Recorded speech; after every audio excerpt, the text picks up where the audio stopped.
det neste sekund så nei, det pappa ser på oss. Ja, det slipper alltid rett i spenn. Ja, jeg egentlig. Men er det du som har kommet til det til deg? Ja, for jeg var på meg. Så det var det. Hei, takk for det. Så det var nok det, ja. Men jeg tenker sånn at nei.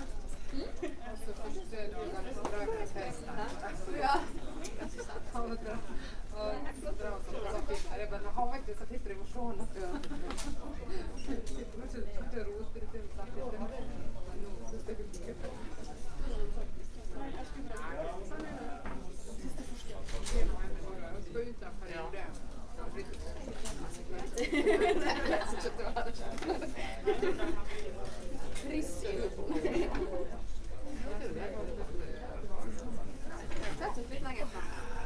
Men du vi skal sitte her og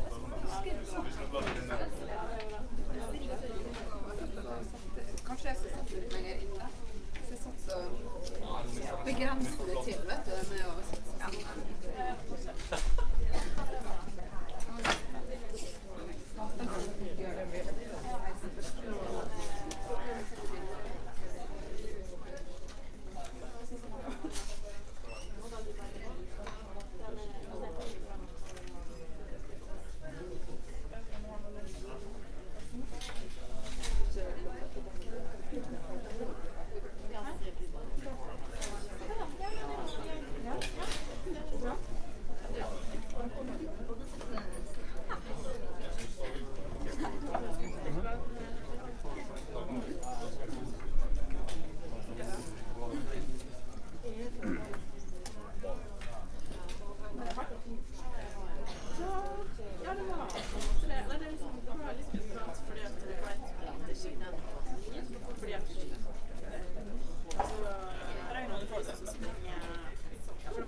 Det går bra.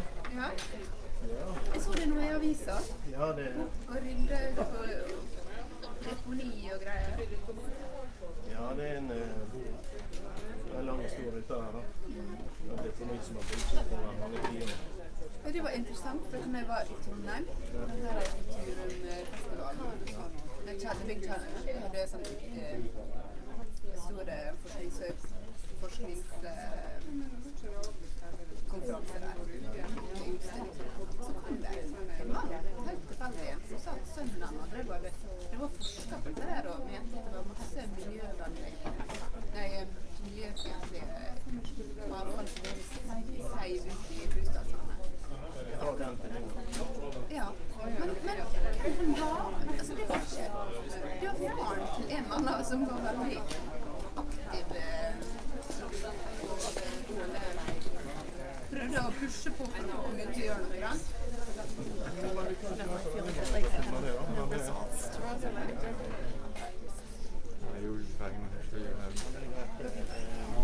Men det er greit, men det var første gang jeg satt det, så tenkte jeg på det. But it's mostly been projects and courses.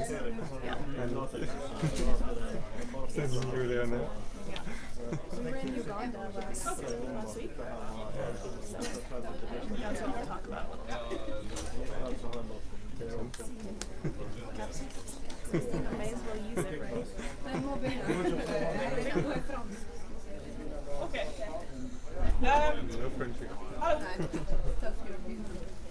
Da begynner vi med forskning på lunsj i CampusUka. Vi har 5 stykker, en fra hvert institutt. Og så begynner vi med Solveig. Solveig kommer fra institutt for helsevitenskap her i Årsøk. Hun skal snakke om PhD-en sin, som handler om læringskvalitet i praksisstudier ved hjelp. Yes. Så hun skal si litt mer om det, så da...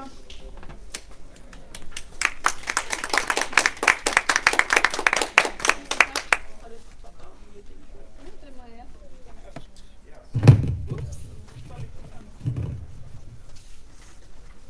Skal jeg stå på andre siden? Gjør det.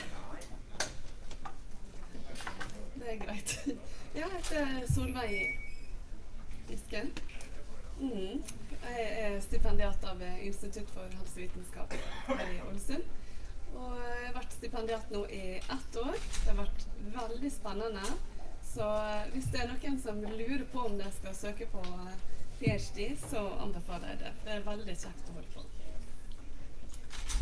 Jeg skal si litt om PhD-prosjektet mitt. Og titelen er da læringskvaliteter i praksisstudier ved øyeblikkelig hjelp døgntilbud for medisin- og sykepleierstudenter i kommunehelsetjenesten. Det er en mixed method-studie. Si litt om bakgrunn for prosjektet. Hører dere meg? Ja. Praksisstudier for medisin- og sykepleierstudenter er jo en sentral del av profesjonsutdanningene. Og praksisstudiene skjer både i sykehus og i kommunehelsetjenesten. Hensikten med praksisstudiene er å forberede studentene for yrket, og hvor de får trene på reelle situasjoner i et autentisk arbeidsmiljø sammen med fagpersoner som tilhører deres egen profesjon. Men disse utdanningene har blitt kritisert for ikke å følge med på samfunnsendringene. Og endringene i samfunn, vitenskap, teknologi og stadig mer komplekse helseutfordringer stiller større krav til kompetanse for å dekke helsevesenet sitt behov. Og disse endringene, man kan på en måte sammenfatte de i 3 hovedutfordringer. Jeg skal ikke gå for mye inn på det, men det handler om at helsevesenet er fragmentert. Det er oppdelt da, både kommunehelsetjeneste og spesialisthelsetjenesten har jo sin egen måte å organisere det på. Og så i tillegg så er det mange andre. Det er ganske komplekst da. Og det gjør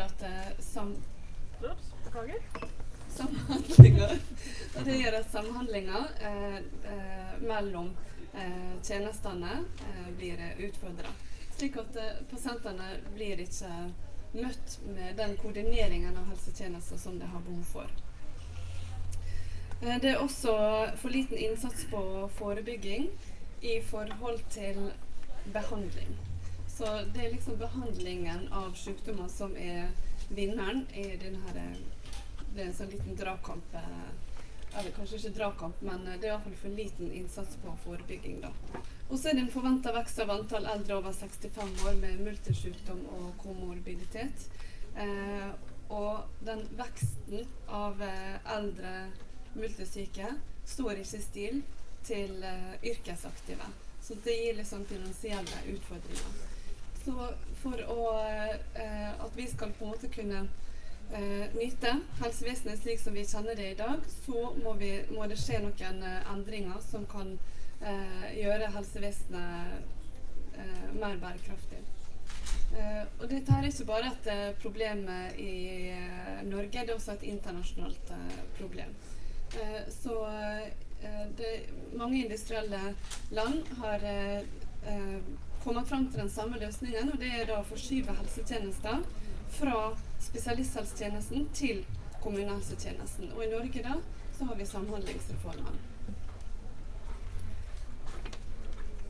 Hensikten med samhandlingsformen, eller målet da, det er å bedre samhandling av helsetjenestetilbud og samtidig ivareta samfunnsøkonomiske utfordringer. Og det stiller større krav til kompetanse også da, fordi nå får kommunehelsetjenesten nye oppgaver i forhold til hva de har hatt før. Fordi at med samhandlingsreformen så plikter alle norske kommuner til å tilby øyeblikkelig hjelp til pasienter. Slik at og hensikten med det tilbudet er å unngå innleggelser i spesialisthelsetjenesten. Så øyeblikkelig hjelp-pasienter, det kan for eksempel være hvis man har en alvorlig astmadiagnose eller en kols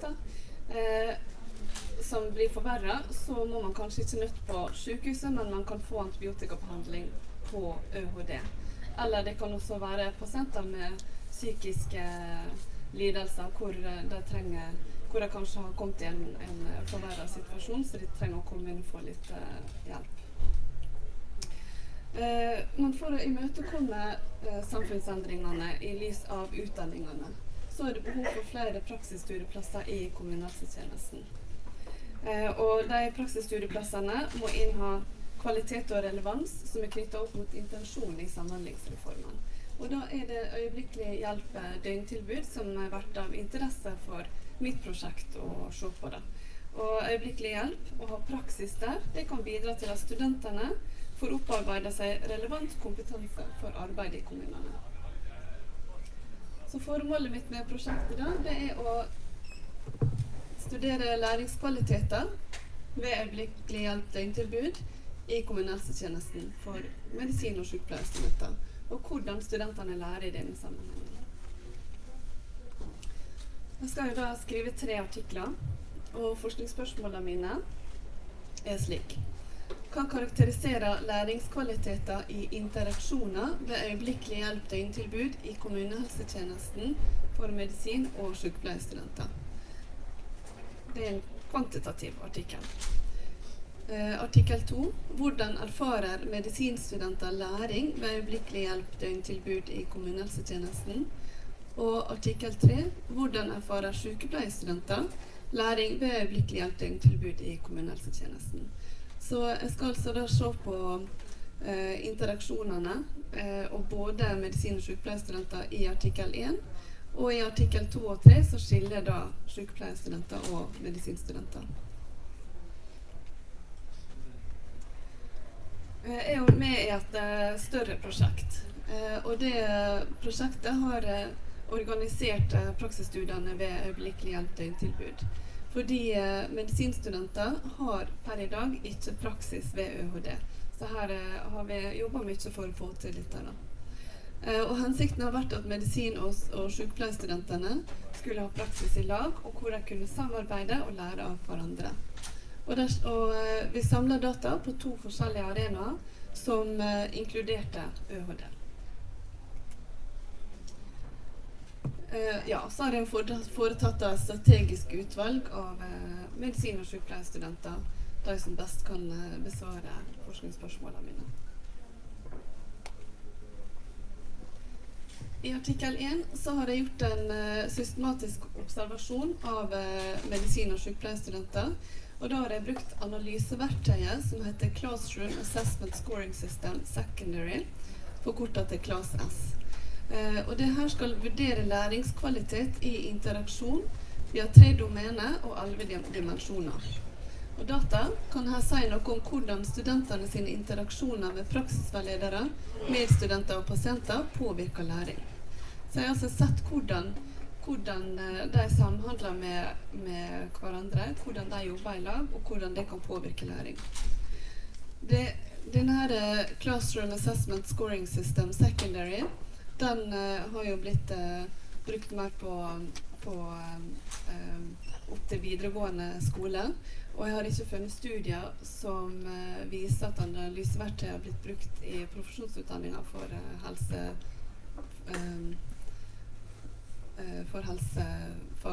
helsearbeidere. Så derfor så dette her en pilot, denne delen av studien.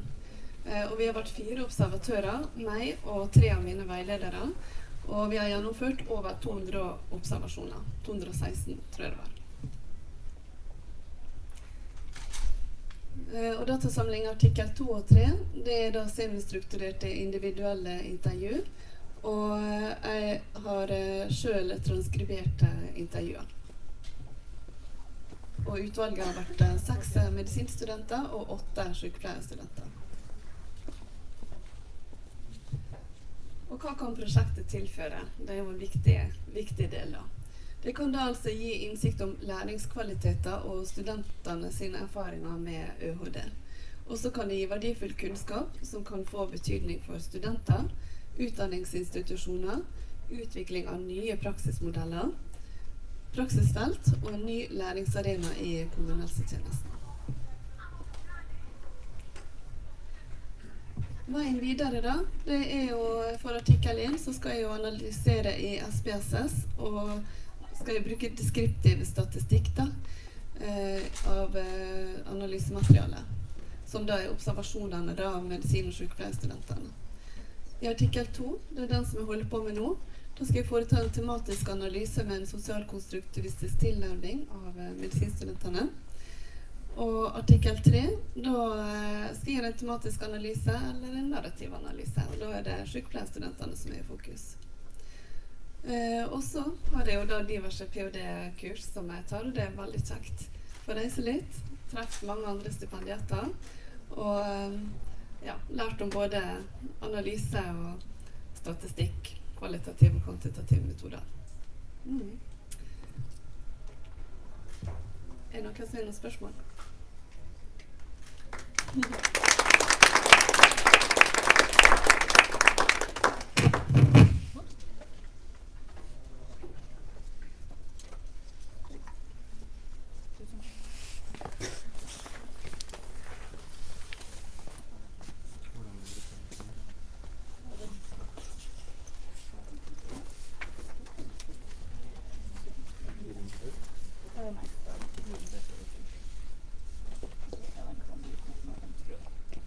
Yes.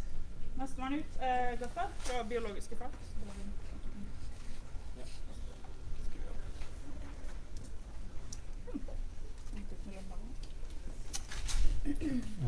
Hi, so my name is Gaspar Feliz. I'm a PhD at the biology department here in Ålesund. And today I'm going to talk about my PhD topic, the hidden environmental footprint of salmon lice treatments. And I will talk specifically of the case of cleaner fishes, which is also what we call biological treatments. So through this presentation, I will show you the salmon production cycle to give you a bit of background.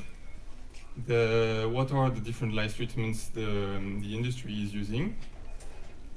What is environmental life cycle assessment, the method I'm using to do the analysis? What are the impacts of farm salmon, because that's what, at the end of the day, that's what we are interested in. What are, of course, the impact of the salmon lice treatment mix as a whole, and specifically, what are the impacts of the biological treatments? And I will present the preliminary results we have so far, and what are the significance for the salmon production industry. So the salmon production cycle looks like this, simplified. In step 1 and 2, you have the fish eggs that spawns, and then they are put into these large containers in land-based facilities when pumps and different systems keep them growing like that. And then the fish farmers, depending on the different situations, when they are like between 50 grams to 1 kilo, they transfer to sea. And then it's what we have the growth phase happening in the sea cages you can see along the coast, and that's the major production phase of the salmon as it is done in Norway today. And then after you have slaughtering and processing that happens, and the growth phase at sea, that's the phase during which the salmon needs to be treated for sea lice, because the government says, well, each farm should be under a limit, and you shouldn't have more sea lice per fish. So then the fish farmers are treating for it. So sea lice treatment. What is the problem with sea lice? It's a parasite that naturally occurs in the marine environment, and under normal condition, when you have wild salmon, it's not an issue at all because it's not highly concentrated in the ocean, and the wild salmon swim up every time they want to reproduce. They swim up freshwater rivers, and the sea lice fall. In the case of industrial production, in Norway you have intensive production with highly concentrated stock, and it's of course a lot of individuals available for the sea lice to go on to the fish, and then they're eating their blood and the tissues. So the industry is using mainly 3 different treatment approach. Before 2012, it was primarily chemical and some biological, but since 2012 we see more and more biological and mechanical treatments. Biological treatments, it means that the farmers are fishing and producing these kind of fishes here. So you have the lumpfish here and what we call wrasse. So these two fishes, they are placed in the cage and they can nap the sea lice directly from the salmon. And then mechanical treatments, it's heavy machinery. They place that next to the sea cage, they pump the fish, and they use different principles like warm water or, for example, turbulences to get the lice off the salmon. And chemical treatments, there are two main ways to use that. They are putting it into the feed, or they are pressing the fish together, and they are bathing them into the different chemicals they're using. So what is LCA, the method I'm using? So LCA is a reference tool to calculate the environmental impact of products and services throughout their entire life cycle. And it's a very good method to calculate the cumulated energy, material, and pollution emissions levels occurring in the different stage. So in the case of salmon, many LCAs has been done before. It has been done on different production types. Here, what we can have a look, this is for the carbon footprint, so we're not looking at other emissions here. And what is interesting is the difference. If you produce the salmon in the sea like it is done today in Norway, you have on average 2,933 kilograms CO2 equivalent. That's the carbon footprint. And if you produce it on land, like some farmers are now looking towards, you get approximately twice the carbon footprint. And that's because you need to circulate the water, you need pumps, and you need oxygen. So it's more energy intensive to produce on land. But what this type of LCA are not accounting for are the different treatments made for the lice and the different effects of the disease. So we thought that to have a fair comparison between the two production systems, we need to account for this difference. So the Norwegian lice treatment mix look like the three different treatments I mentioned. To simplify, we are looking at the production and use phase, not the end of life for the moment. So for biological treatment, the production will be producing the lumpfish and the wrasse in these land-based facilities, and also the fishermen going into the summer and fishing specifically for wrasse. All of these activities have emissions. And then the use phase, you have you have to feed the cleaner fish once they are in the cages. You keep feeding them, and they still emit nutrients into the seawater as well. So that's what we consider. And for mechanical and chemical, into the mold, we want to include the construction of all the equipment, machinery, wellboat, everything that is used to perform the treatment. Of course, the production of chemicals. And in the use phase, primarily it will be the operation of the equipment, so that will be combustion of fossil fuels primarily, and direct emissions of the chemical to the ocean, because when the fish farmers are treating the chemicals are just flowing through into the marine environment. And finally, the salmon biomass loss, because mechanical and chemical stress the fish a lot, and there are always fish dying. This is more specifically for the lumpfish and the wrasse, the biological treatments.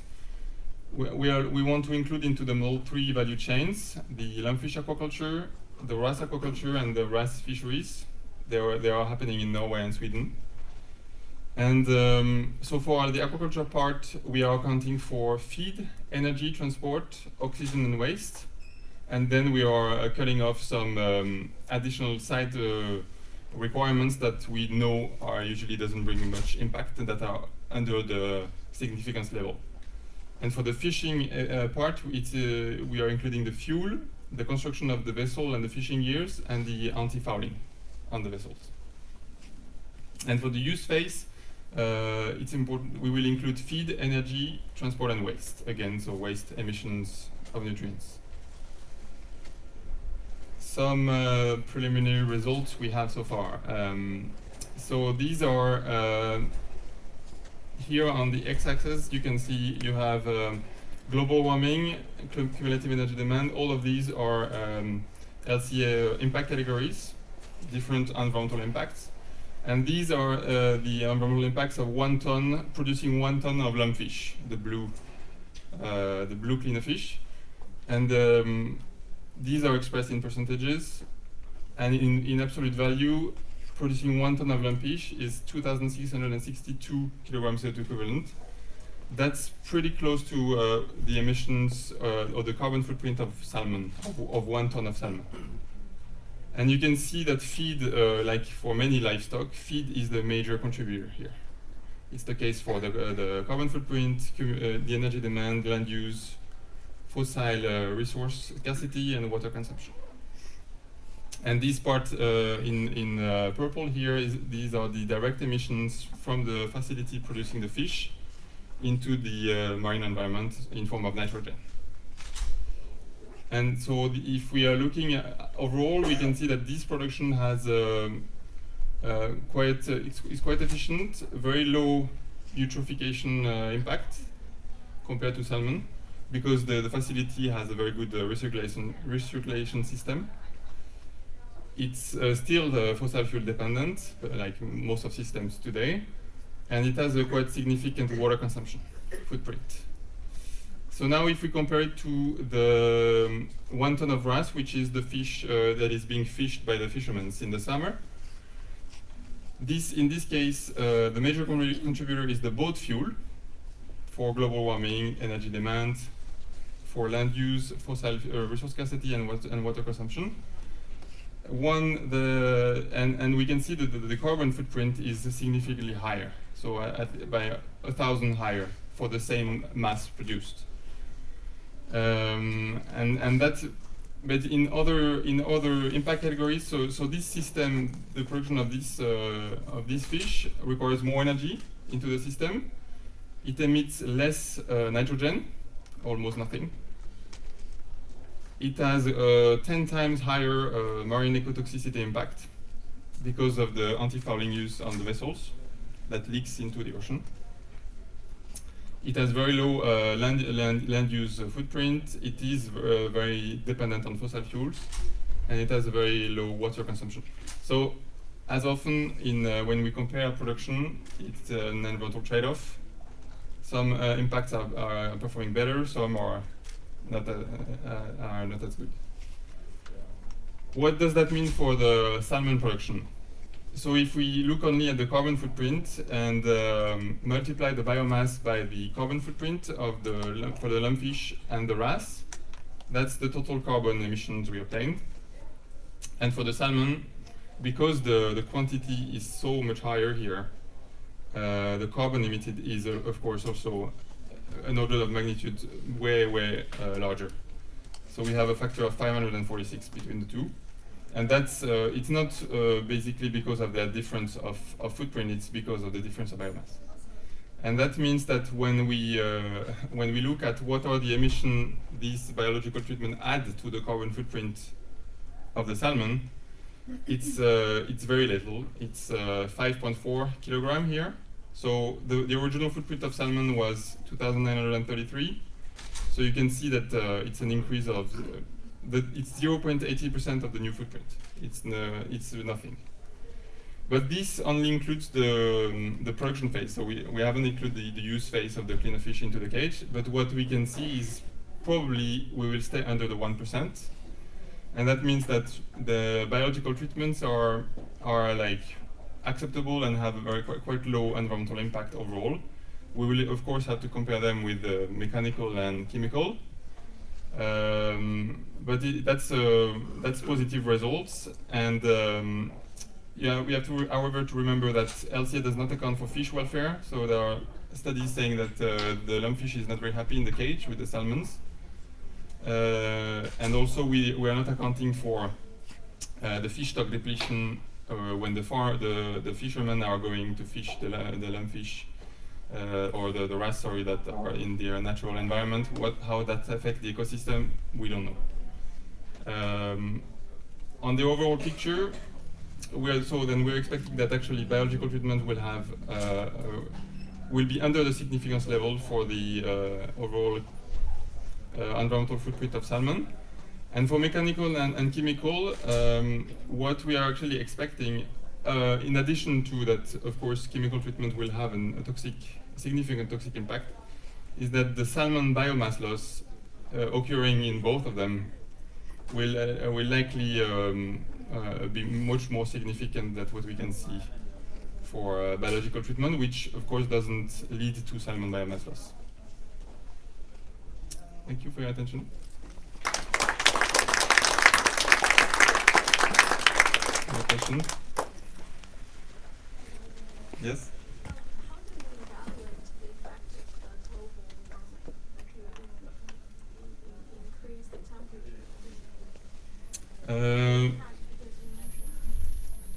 So in this case, what we do in LCA is that the software, we enter a list of material, energy, and emissions that are occurring in the system. That's the inventory, and then we are using conversion factors. So if in the inventory you have so much CO2 emitted, so much methane emitted, we convert that into greenhouse gases emissions, and that's we're using what we call a CO2 equivalent. So, for example, methane has a higher global warming potential than CO2. It will be weighted and calculated in the. But we're not going as far as looking at temperature rise or anything. We're looking at really the global warming effect in terms of kilogram of CO2 emitted.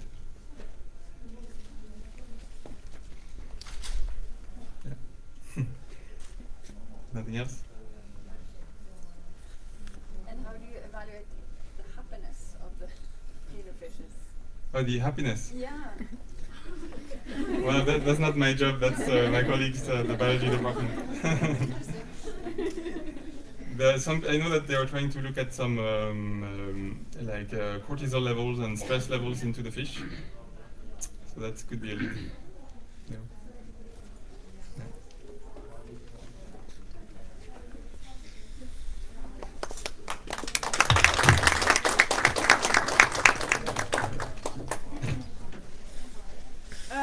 Jeg er fortsatt ledig foran hvis noen har lyst til å sitte her. Yes, det er André som er neste med. Skal ha blomst. Ja. Det er flott.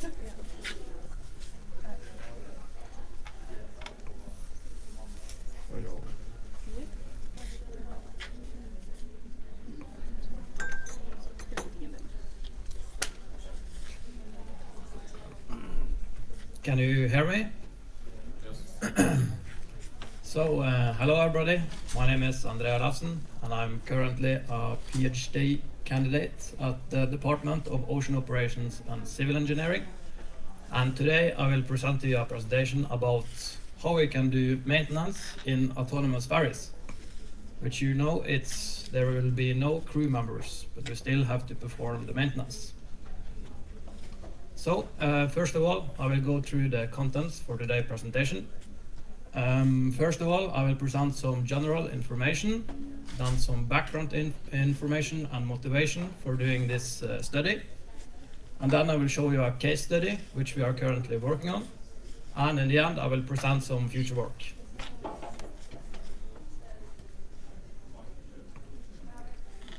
So, some general information about myself and the PhD. The title, as you can see, is currently Data-Driven Prognostics and Health Management Solution for Autonomous Ships. This is the more accurate definition of what predictive maintenance is. The time period is from 2017 to 2020. And also here you can see my supervisors is Professor Hu Shang and Vilmar over here, and Sergei Usakov, who is currently in Trondheim. So, also, during my PhD, I have published these papers until now. The first one is a survey paper about the current state-of-the-art for autonomous ships, or how we can apply AI to autonomous ships. The next one is a prediction paper about actually airplane engines created by NASA, and also some algorithms for detecting the faults in maritime components. And the fifth paper, it's a conference paper. In August, I went to China to present it. And in this paper, we have made experiments at the NMK2 facilities. Down there, we have a hybrid marine diesel engine, which we are using to replicate autonomous ferry crossing operations. And also, this one is an extension of the conference paper, which will be published in a magazine. So, some background information. Only 5 years ago, the autonomous ships were considered as a futuristic fantasy. Today, however, we have self-driving trucks and cars approaching, also airplanes with autopilot. And such vehicles are or will be piloted in the future by artificial intelligence. And also today, there's an enthusiasm for ship autonomy in the maritime industry. So I think we need to transfer the knowledge from both the car industry and the aviation industry and have put it into the maritime industry. So what is AI? AI, one definition, is the effort to automate intellectual tasks which is normally performed by humans. You can split it into these 3 circles. So you have a big field, which is AI, and then you have smaller fields or subfields, which are called machine learning and deep learning. And today, if you hear somebody are talking that they are using AI, they are probably using deep learning. So what is it? To use machine learning or deep learning, you need data. Without data, you can't use it. The data can be in form of time series or images, for instance. And then the normal approach, how to use it today, is that you also need something called targets. So this algorithm, for instance, if you are going to create an algorithm to classify between cats and dogs, it needs to know that it will be trained on cats and dogs in the training process. After that, the algorithm will then produce some rules, and you can apply it to new images of cats and dogs, and it will predict the correct answer. So my definition of AI is also to include the human. So normally humans, if there is a task which is normally performed by humans, but it requires a lot of human labor and it's time consuming, then you can apply AI and you have the answers which can then facilitate decision support to the human and then reduce human errors. So what is the difference between machine learning and deep learning? So if you consider 2 piano players, to the left you have Marcello Lippi. He's an old Italian football coach. If you consider, he has a lot of experience playing the piano. So you can also hire him maybe for some birthday parties and maybe some weddings. But if you want somebody to play on the big stage, for instance in Holland Stadium at Jugendfestival, you probably will go for Demi Lovato. She's younger and there's a lot of enthusiasm around her and she's a superstar. So the difference is actually how they can play the piano. Marcello Lippi, he can only play with his right hand. But Demi Lovato, she can play with both hands. And by this I mean that Marcello Lippi, if you think about machine learning, then he needs to reduce the dimension of the data set in order to be able to process the data. However, Demi Lovato over here, she can process the total dimension of the data set to analyze it and extract feature from it. And she will get also amazing results. So what we are trying to do in deep learning is to mimic Demi Lovato's brain. And this is based on neuroscience, and we are stacking several layers in order to form deep neural networks. Through these layers, information will propagate, and this is through nonlinear transformations. And why we are able to do this right now is the increase in computational power. And that's through graphical processor units. So, some motivation for applying this in the maritime industry. We anticipate that autonomous ferry will be in commercial use on the west coast of Norway in the near future. It's promised to improve profitability, increase operational availability and reliability. However, we will still need some crew members to still be on the ferry. But these will carry out duties other than maintaining, operating, and navigating the vessels. So in order to do this, we need highly automated systems and belonging sensor equipments. And this is where my PhD comes in. It's the degradation of such systems. So what happens if there will be degradation of systems and there's nobody there to perform periodic maintenance? Then one solution is to apply this data-driven prognostics and health management system. It's state-of-the-art, for instance, in the aviation industry. Then you have the diagnostics, online fault detection. You detect something is wrong, but you don't know what is wrong. Then you have fault isolation to detect which component has the fault. And then you have fault classification in order to detect which fault type is it. And then you can perform prognostics to predict the progression of this fault. And then you can estimate something we are calling the remaining useful life until failure. And if you have this estimation, then you can obtain the ideal maintenance schedule in order to achieve the ultimate goal of zero downtime performance on the ferry. So, but in the maritime industry, there's also a lot of challenges. As opposed to the aviation industry and the car industry, we are lacking run-to-failure data in the maritime industry. We are also lacking the fault labels and targets in order to train the algorithms. So we need to be smart and figure out other ways to do it. The engine also at the ferry, which is considered the most important component, it will be subjected to rapid changes in both operational loads due to different environmental conditions. And then the degradation phenomena in this engine, it cannot then be directly presented for the deep learning algorithms.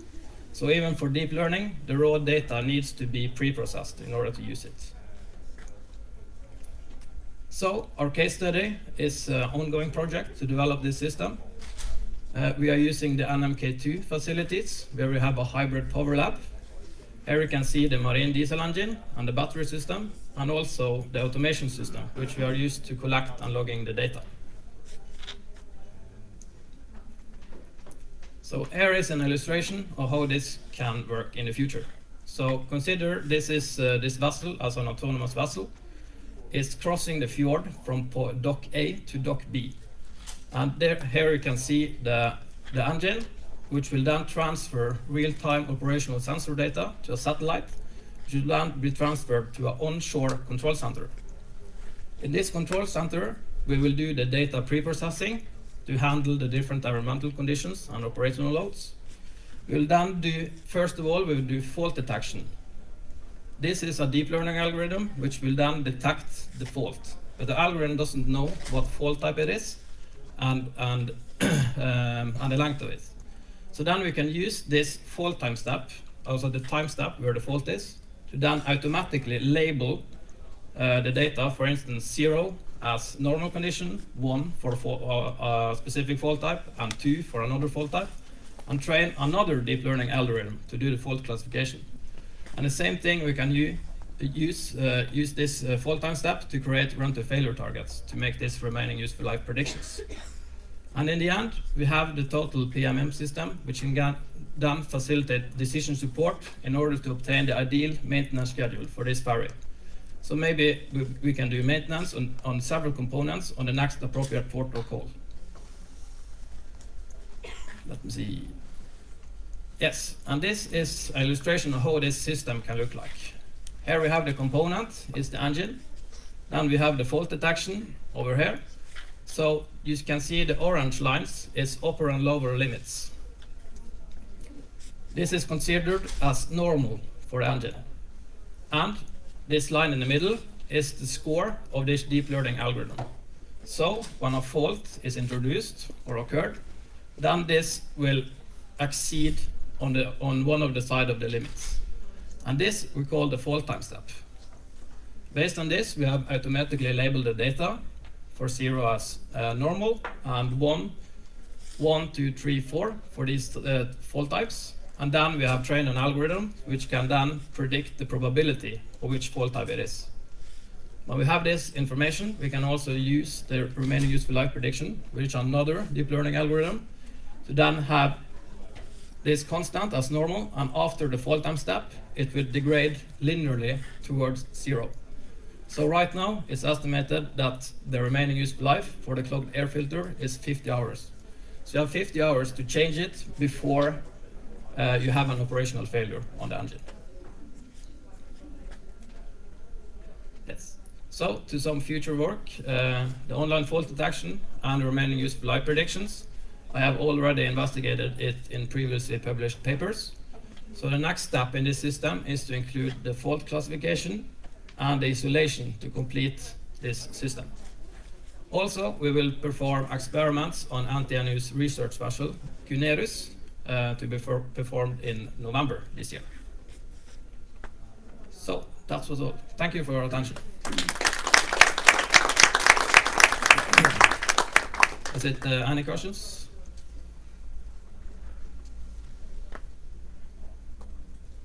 No.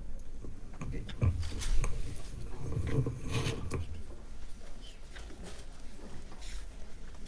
Yes. Neste person er Divor, som jobber på IKT og realfag.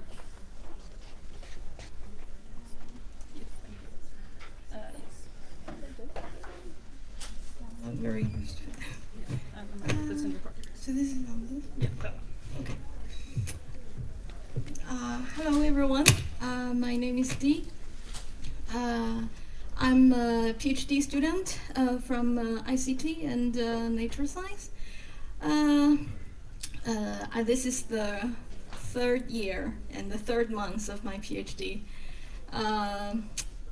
Today's research lunch is about environment. So I guess everyone's coming because you care about environment. Yeah, it's good because me too. And so I'm here to introduce my own research for my PhD, which is we see the water supply system from the information perspective. Water, it's a very important resources we have in the world, but maybe we don't have crisis feelings in Norway, but we have it in the world. And actually, on Earth, there are 97% of the water, they are salt water that cannot be drank. And only 3% of the water is fresh water that can be used for humans to drink. And also within this 3%, and we have over 2/3 of those water, they are frozen in the North Pole. And this is a good strategy for Norway, that maybe in the future we can sell those water to the whole world. Now the water crisis are not only from the water quantity and also from the water quality. And this is in a sense from combined with another trend of urbanization, because now there are many people are moving from countryside to the cities. Currently, we have the report from UN about over 58% of the population in the world, they are living in the cities. And this will grow to 70% of the population by 2050. So the water supply system in cities are very limited. Whether it can support us in the future is a challenging topic to us. Especially considering that water is a very traditional industry, and a lot of the urban water supply system has been built hundreds of years ago, and with the population growing so rapidly, and what we can do. I think for the challenges in water, and because I'm from the ICT department, so we are trying to not only protesting on the street about the climate change, we try to help a bit and to see what we can do for the water supply system. So my research is interdisciplinary research combined with the ICT technologies and the water supply system. So it's generally, I want to propose a data-driven framework to support the water quality control in the city. So it's generally trying to contribute both in the water and also in the ICT. So this is the challenge we have right now for the water quality control in urban systems. And surprisingly, there's no unified standard. This is not only among different countries based on their different development stages, but also in one country, they could publish a unified standard, but according to the different situations in different cities, they don't have the same measurement, and sometimes they don't take the same parameters for the water. This is what we see in Norway. In Norway, we have a standard, national standard for the water quality in the cities. But based on the data we collected, and from different cities, they use different parameters, and they just select some subset from the national standard. Also, because in European Union they have a high standard requirement for the water supply system in the cities, so we also have to comply the water supply to the European Water Directive framework. So the current situation is like this. It's we take the samples from the water source, which are different from different cities, and then we test them in the lab, and then we give them the results. And so this is how they control the water quality now. So these can cause a lot of troubles. For instance, the risk warning delay. I don't know whether you have heard about it, but it happened in Norway, a list in Bergen, that in 2004 or 2012, I don't quite remember the year, but there are over 200 people that got infected based on the water supply system, and so which something happened also just a few months ago. It's as well, I guess you have heard. So the water supply system is risky. We only find it when we start to get sick. So whether we can help with this situation, the current research for water supply is there are some people that are doing the prediction for the water quality, but most of the research are based on the using a single value or single parameter prediction. But we are trying to do here is to give a comprehensive solution for the water quality control in the system. So we combine this challenge with the data-driven technologies. And Anlia has talked about a lot about the machine learning, AI. I think it would be very helpful in the water supply. And we hope that to improve the water quality here. So currently with the data-driven technology, we have a lot of different types of sensors that we can use. We can deploy them in the whole water supply system. So this is called the ubiquitous sensing technologies from ICT. And also there are many different types of data analysis methods, including deep learning, and can help to predict the risk in the water supply. And also with the new concept of smart city, and people trying to build a city based on the sensors, based on the data processing, and based on the prediction, based on the management decision support. So we also want to integrate the water supply system into the smart city concept, so people can have a general view over the whole city and to have a better life. So this is my problem. So the regular water supply in the city are combining like three sections. First, we have the water source monitoring. It depends on different city. There are different water source types. In Ålesund, we have a lake to supply the whole city for the water supply. But such as in Oslo, they have a big river that can intake a lot of small river branches and to support the Oslo city. Also, after the water source, and the water will flow to the water treatment plant. And then there they will use different steps to treat the water and then make them to go to the pipes for the water distribution. And after the pipe, we can drink the water from the tap.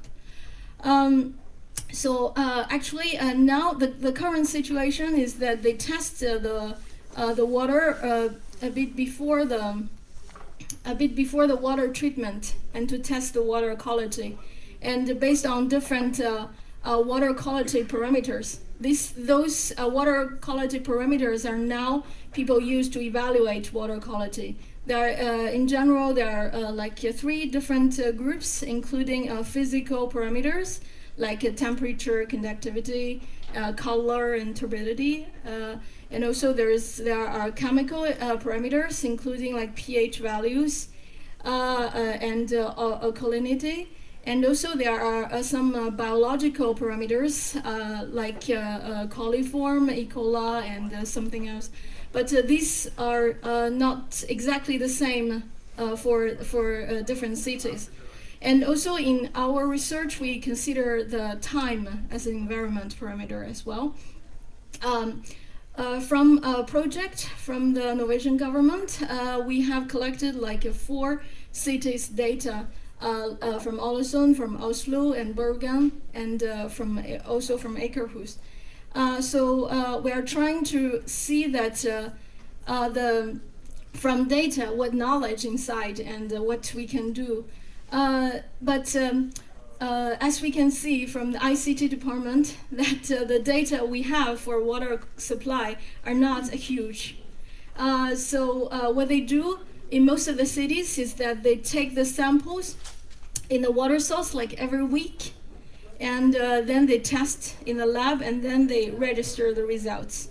And so we have collected 7 years of data, but we only have hundreds of recordings altogether for each city. So this is one of the limitations of the research, is that we don't have so much data. And one of our objective is to bring the risk warning from the water treatment to the water source. So if we can find the risk in the water source, and so we can prolong the risking time and to give more early warnings to the whole system. And for the water treatment and the pipes, they can prepare early. And so this is what we want to do. So this is our main idea, which is based on the data we collected from the different cities, or based on the for different water quality parameters. And first we'll do the pre-processing, because from the industrial data, they are not very standard. And so I'm working with Hadi. Hadi has done a lot for the data processing. And so there are many data we found from different cities, and they are wrong. And so we have to correct them, and so there are a lot of work inside. And then we do the correlation analysis for different parameters, and to see whether they are highly related, and to select different features and for our prediction of the risk.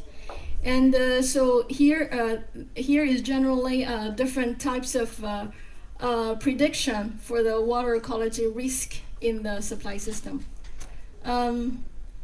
These are some preliminary results we find, because we have in general from 7 to 11 different water quality parameters, whether they are related, and whether we can use some easy access parameters to predict some difficult access parameters. This is an important step, because in the water quality parameter test, for the biological parameters such as coliform and E. coli, they need from 24 hours to 48 hours to get the results. So actually, when you get the results, the water already flow to people's taps. So it's already too late. So we want to know that whether we can use some easy parameters such as pH values or temperature, and to see whether we can predict the risk for for the biological parameters. So we have done this work between Bergen and Oslo. So we have compared the coliform E. coli and the intestinal biological parameters, and this is what we find, that in Bergen we try to compare different methods. One is the Pearson's similarity, so it's a linear parameter, a linear comparison, and also we use the random forest for the prediction. So we find that they are not exactly the same, but there are some similarities, such as in Bergen, color actually are very related with coliform and E. coli, and so we think that maybe in Bergen we can use the color and to has an early warning for all the different types of biological parameters. But in Oslo, we find that the temperature plays a more significant role in Oslo to do the prediction for different parameters. And so one of the explanations could be that in Bergen they didn't test the temperature, so we don't know. So in Oslo they have more complete for the testing the parameters, and so we find that so one of the suggestions to Bergen maybe is okay, next time you test the temperature as well. And so this is what we find from the data. And next we want to find that different parameters, what's their effect for the circulation of the parameters. And because the seasons, the weeks, and the years, no matter what important features we want to find related with those parameters. And so we have done the circulation analysis using frequency analysis, and for those 4 different cities. And so we have found that in order for the circulation features in Oslo, I think the pH value is more related with the circulations for different biological parameters. And in Bergen is color, and this is based on our experiment. And in Stroman, it's conductivity. So actually, we find that in different cities, we use different parameters, which can be more related with biological parameters. But this is strange that we find in Ålesund we couldn't find any circulation features. This might be because the data quality we collected, and some other reasons. Maybe it's more complex system here. So next we draw the risk map. Here we have identified the 3 different types of biological parameters and between different cities. So here is Oslo, this is Bergen, and this is Stroman, and this is Ålesund. And then we can see the levels of the and the different levels of risk from different parameters is in there is some way of risk circulations, and also between different cities. And it's like in Oslo, it would be early. This is like a spring weeks risk. So it first in Oslo is getting bigger, and then it's kind of spread into different cities. So this is one of the results we find, and this result is trying to find the relationship between different cities, whether from the breakout of the biological parameters in Oslo, whether we can predict the things in Ålesund. So this is one of our results. And so next step, after the data analysis, we want to build a simulation system and to test the different scenarios for the water supply. So if something change, or we can set up different scenarios and to test whether or the reactions of the water supply system. So and also during this process, and our model of prediction can be also dynamically adaptive. So this is the next step, and that's all. Thank you.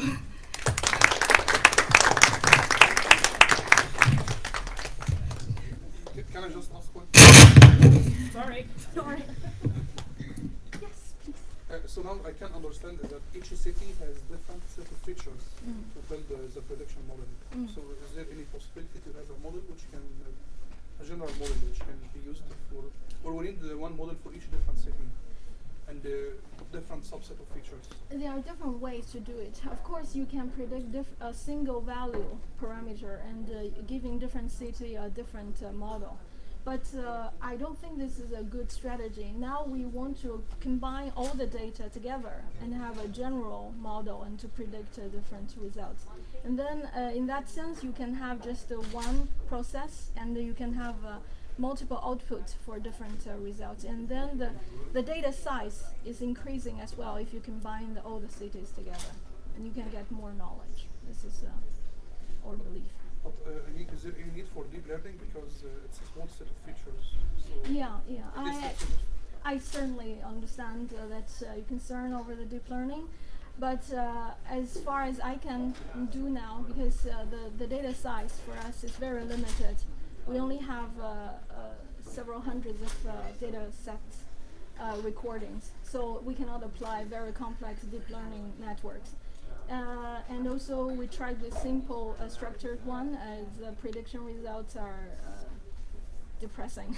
And so we are, I hope that in the future that we can collect more data and by deploying more sensors and then we can collect more data. In that case, of course we can apply deep learning methods and to get maybe more accurate results. What about talking with domain experts and try to build an expert system, because there are people who are really very clever? Yeah, that's a very good idea, because this is one of the challenge for me in the interdisciplinary research. I'm from the background of ICT, and now I'm working with Professor Rezek, and he's from civil engineering department. He's an expert in water, so we he's one of my supervisors. And so we discussed a lot. So I get, we generate different questions, and we are trying to, from his question, and I can apply different methods. Yeah. Thank you.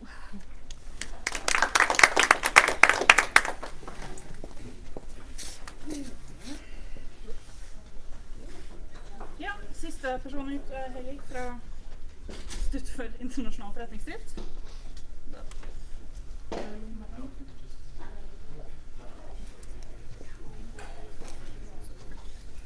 Thank you. Yes, hello, thank you for sticking around. I'm Haley Knudsen. I'm a PhD student at the Department of International Business. And I'm going to talk to you a little bit about my PhD research so far. I should preface this by saying my PhD research is much more qualitative than any of the presentations you've heard today. And I'm also within my first year, so I'm still working out the kinks, which I think everyone else can attest to as well. My tentative title is Sustainable Business Models as a Bridge Between Organizational Level Innovation and Sustainability Transition.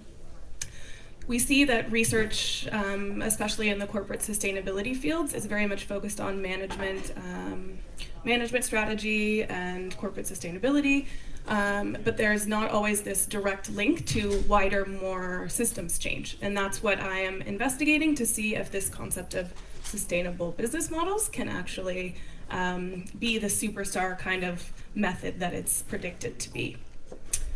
A little bit of background about me. After my bachelor and master's, I have spent 4 years as a researcher and lecturer at the Department of Industrial Economics and Technology Management in Trondheim. And there I've had a lot of experience with many different international research projects. I also helped coordinate research for NTNU Sustainability, the strategic research area, and I've done some teaching in corporate sustainability in general. Now the difficult part has been combining all of that experience into one focused PhD, and that's where I am now. The big picture of my research is that current research doesn't inherently link environmental and social value with competitive business or investment strategies. So I think they haven't been mentioned today, but I know most of us are very familiar with the Sustainable Development Goals. And what I think, although we can debate the strengths and weaknesses of this framework, what we can agree on is the fact that they do bring together this transdisciplinary, multi-sector focus. And the fact that they clearly show that we need industry involvement with academia and with policy makers as well. So I think we're quite lucky at this campus and at NTNU in general to have this great academic industry collaboration, as we've seen in all of the previous presentations, but that's not always the case, and I'll get to that a little bit later. So my research, as I said, will be to investigate how to ingrain the values of sustainable business models as a means and motivation for the decisions of business leaders, and then therefore how that may affect policymakers, international organizations and frameworks, and finally financial institutions. But what is a sustainable business model? It's quite a buzzword now, at least in my field. I don't know if everyone's heard of it before. But what we can say is a traditional business model is a representation of a firm's strategy. So there's usually the value proposition, which is the product or service that the company delivers to meet a customer's need. We have the value creation and delivery. This is the activities of production, use, and decision making. And finally, we have the value capture, which is the financial side and the balance between cost and income. But then when we come into a sustainable business model, we finally bring in environmental and social values as well. This especially goes into the value capture component. It also includes multi-stakeholder engagement and this long-term sustainability perspective. So if we're thinking of a sustainable business model, in my view, it would be most important to focus on the fact that it's not only monetary value that we're measuring. We also have stakeholders engaged throughout the creation and regeneration of business models. And we have this long-term perspective where, yeah, we really can't look until the next fiscal year, but we must look a bit further. These are some of my research questions. As I said, it's really just to see if sustainable business models can be something to bring together the management field. It's talked about quite frequently, and I think as an archetype or a framework for some sustainable business model innovation, it can be very valuable. But I also worry that it's just a bit of lumping everything together and putting a new name on it. So I'm curious how institutional perspectives influence a company's internal decision making and how they may move that into their business model. What drives or hinders the redefinition of their value proposition to include social and environmental aspects, and whether or not this concept really can support the increase of social and environmental value within a firm's business strategy. So there are many views on sustainable business models, whether or not they're a subfield within traditional business and management fields, whether they're a standalone field, or whether they're an integrated field. And this is really where I'm taking a focus. Here we can see some of the transdisciplinary aspects coming back into play when we're looking at sustainable design. It could be sustainable transport systems or sustainable water management. And of course, corporate sustainability as well. As I said, I'm in the very beginning stages here in my literature review, and rather than present you a very conceptual kind of lecture today, I decided I would talk to you a bit more about some of the case studies that are likely to feed into this research. And doing that, I will talk about this project I've been working on for the past 3 years, which is CAPSUM. It's Capacity Building and Sustainability and Environmental Management. So this project was funded by the Erasmus Plus program, and I have been in charge of coordinating the project with Annick Magerholm-Fett, who's the project manager. And we have been managing this 10 universities across 5 countries. So it's been quite an undertaking and really shown how lucky we are in Norway to have the research and advancements we do and where some of these gaps are for the future.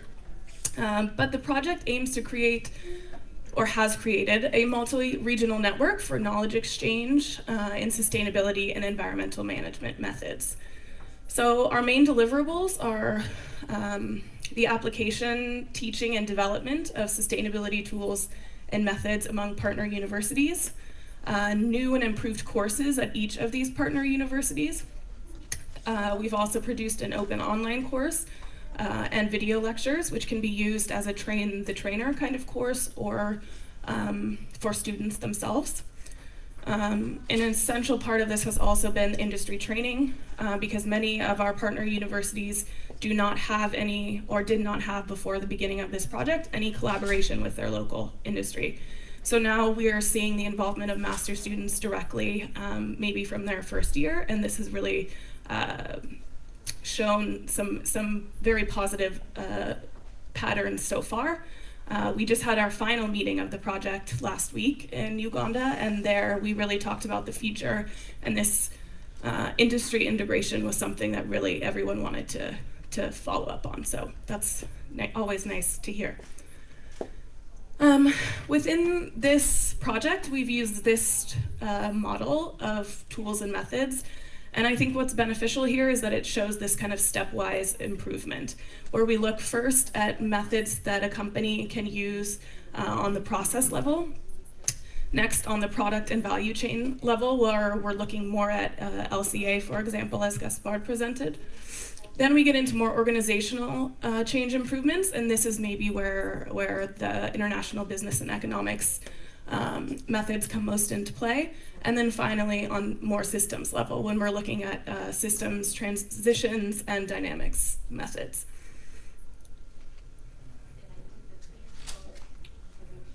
Quickly, I mentioned that we had many partners, but here you can see the spread between NTNU as the project leader, University of Lisbon and Delft University of Technology as the European partners, and we then have 2 universities in Nepal, 2 in India, and 3 in Uganda. I've gone through most of our activities, but really the importance and the focus has been on this capacity building and development, and I think this is where I will be able to apply all of the time spent on this project to my own PhD, and that you can see the importance of really building these relationships and moving outside the box from working as a researcher on these topics for 4 years in Norway to seeing the differentiation in scale and context that really needs to be considered.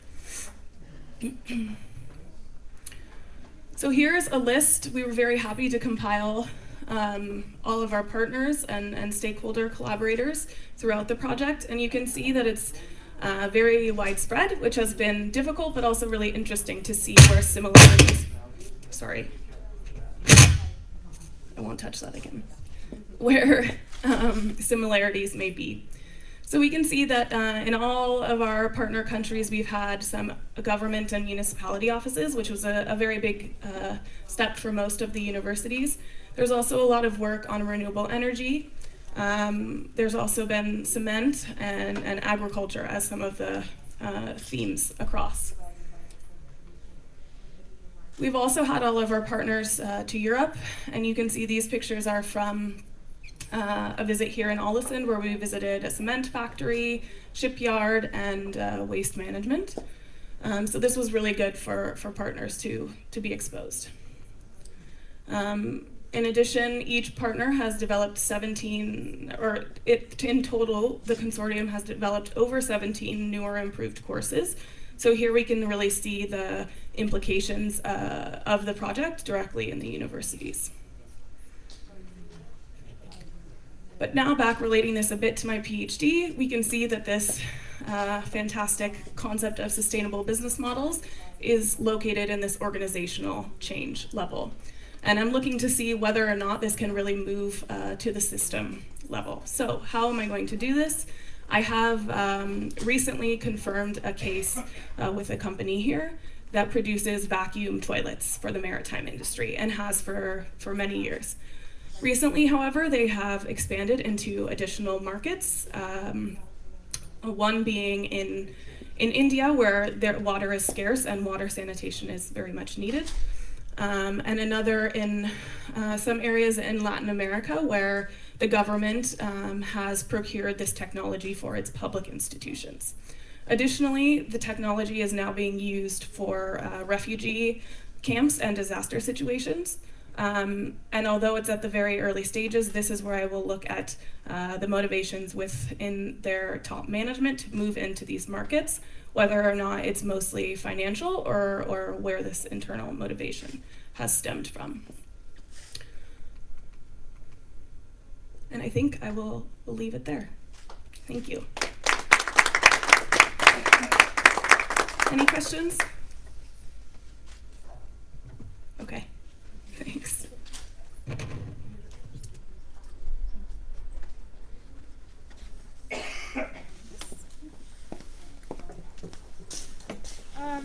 Yep, så er vi færdig. Tak til alle som, thank you very much everyone who spoke and everyone who came to see. Yeah, thank you very much.